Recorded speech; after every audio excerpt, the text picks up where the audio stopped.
أعوذ بالله من الشيطان الرجيم. بسم الله الرحمن الرحيم.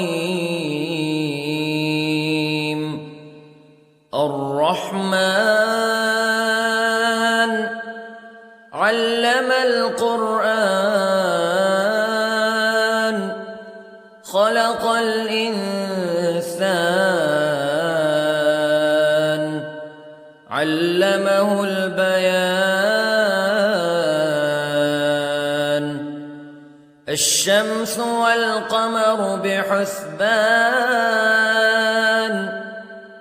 والنجم والشجر يسجدان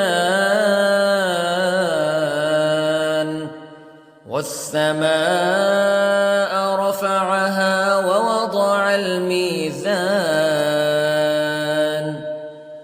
ألا تطغوا في الميزان وأقيموا الوزن بالقسط ولا تخسروا الميزان. والأرض وضعها للأنام فيها فاكهة والنخل ذات الأكمام والحب ذو العصف والريحان فبأي آلاء ربكما تكذبان. خلق الإنسان من صلصال كالفخار وخلق الجان من مارج من نار فبأي آلاء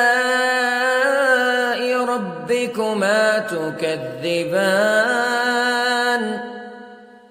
رب المشرقين ورب المغربين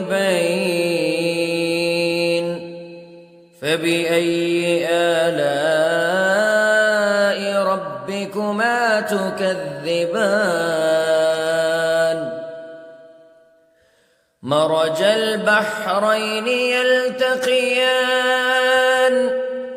بينهما برزخ لا يبغيان فبأي آلاء ربكما تكذبان. يخرج منهما اللؤلؤ والمرجان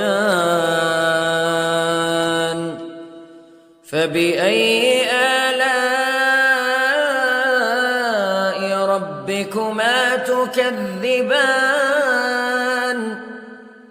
وله الجوار المنشآت في البحر كالأعلام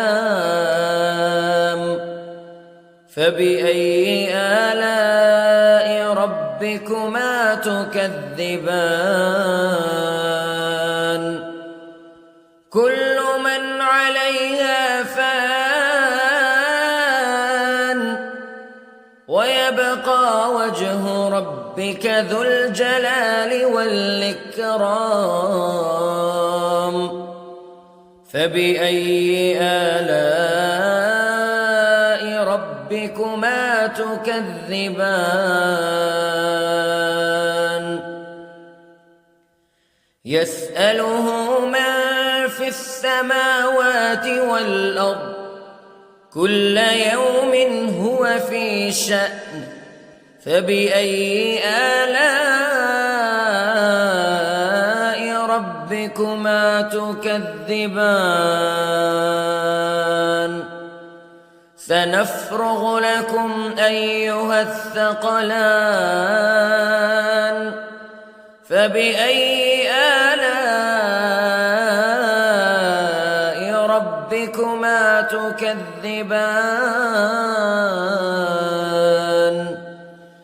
يا معشر الجن والإنس استطعتم أن تنفذوا من أقطار السماوات والأرض فانفذوا لا تنفذون إلا بسلطان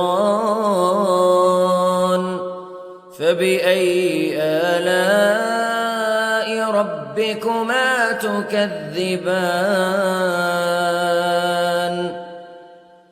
يرسل عليكما شواظ من نار ونحاس فلا تنتصران فبأي آلاء ربكما تكذبان فإذا انشقت السماء فكانت وردة كالدهان فبأي آلاء ربكما تكذبان فيومئذ لا يسأل عن ذنبه إنس ولا جان فبأي آلاء ربكما تكذبان يعرف المجرمون بسيماهم فيؤخذ بالنواصي والأقدام فبأي آلاء ربكما تكذبان هذه جهنم التي يكذب بها المجرمون يطوفون بينها وبين حميم آن فبأي آلاء ربكما تكذبان ولمن خاف مقام ربه جنتان فبأي آلاء ربكما تكذبان ذواتا أفنان فبأي آلاء ربكما تكذبان فيهما عينان تجريان فبأي آلاء ربكما تكذبان فيهما من كل فاكهة زوجان فبأي آلاء ربكما تكذبان متكئين على فرش بطائنها من استبرق وجنى الجنتين دان فبأي آلاء ربكما تكذبان فيهن قاصرات الطرف لم يطمثهن إنس قبلهم ولا جان فبأي آلاء ربكما تكذبان كأنهن الياقوت والمرجان فبأي آلاء ربكما تكذبان هل جزاء الإحسان إلا الإحسان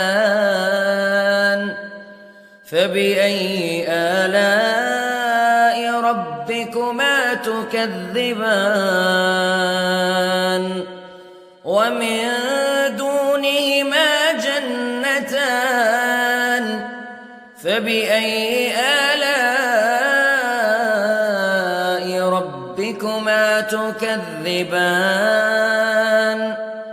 مدهامتان فبأي آلاء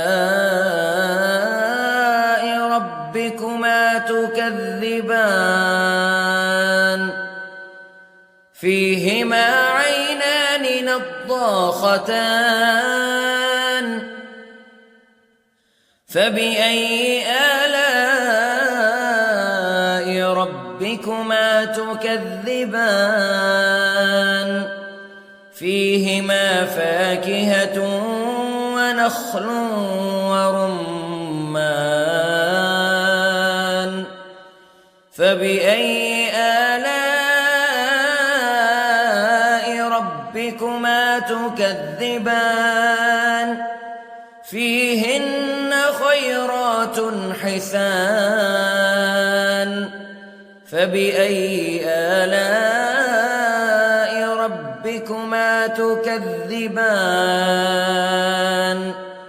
حور مقصورات في الخيام فبأي آلاء ربكما تكذبان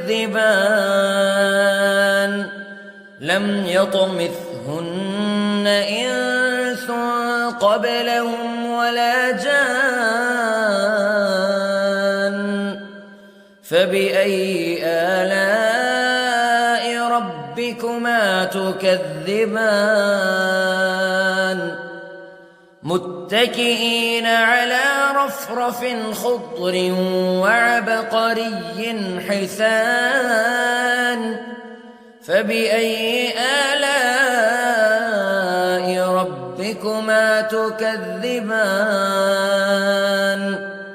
تبارك اسم ربك ذي الجلال والإكرام